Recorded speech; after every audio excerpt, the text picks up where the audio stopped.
বালাসি ঘুরবো মন ভরে পুবাল হওয়া লাগবে মনে নেই কোনো জুড়ি। হ্যাঁ প্রিয় দর্শক, গাইবান্ধা বাংলাদেশের জনপ্রিয় উপস্থাপক হানিফ সংকেতকে অনুকরণ করে ভাইরাল গাইবান্ধার নাট্যকর্মী রঞ্জু।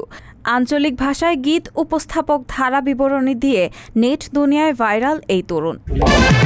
প্রিয় দর্শক শ্রোতা, আজকে এসেছে গাইবান্ধা জেলায় অবস্থিত ফুলছড়ি সাগাটা থানায় গড়ে উঠেছে গরিবের কক্সবাজার নামে এই জায়গাটা। ইতিমধ্যে তার এলাকায় রঞ্জু ভাইরাল নামে পরিচিতি পেয়েছেন। গাইবান্ধা সদর উপজেলার 10 নং ঘাগোয়া ইউনিয়নের হায়দার মিয়ার ছেলে রঞ্জু।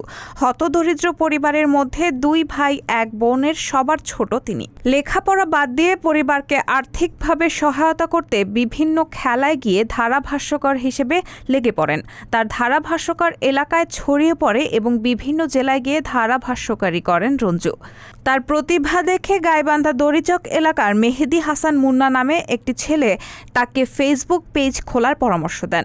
তখন ফেসবুক পেজ খুলে নেন রঞ্জু ও তিনি দাবি করেন মুন্না নামের ছেলেটি তার ফেসবুক পেজের গুরু। তার ফোন না থাকায় ঘাগোয়া ইউনিয়নের চেয়ারম্যান একটি মোবাইল ফোনের ব্যবস্থা করে দেন। সেই মোবাইল দিয়ে সোশ্যাল মিডিয়ায় পথ চলা শুরু হয় রঞ্জুর।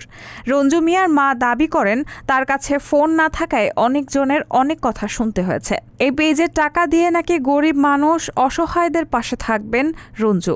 আঞ্চলিক গীত, অভিনয়, ধারা বিবরণী, হানিফ সংকেতের উপস্থাপক সব মিলিয়ে ব্যাপক ভাইরাল রংপুর বিভাগ গাইবান্ধা জেলার এই রঞ্জু। বর্তমানে তার দরিয়াপুর লাইভ টিভি নামক পেজের 3 লাখেরও বেশি ফলোয়ার। রেহানা মুন, সবার কথা।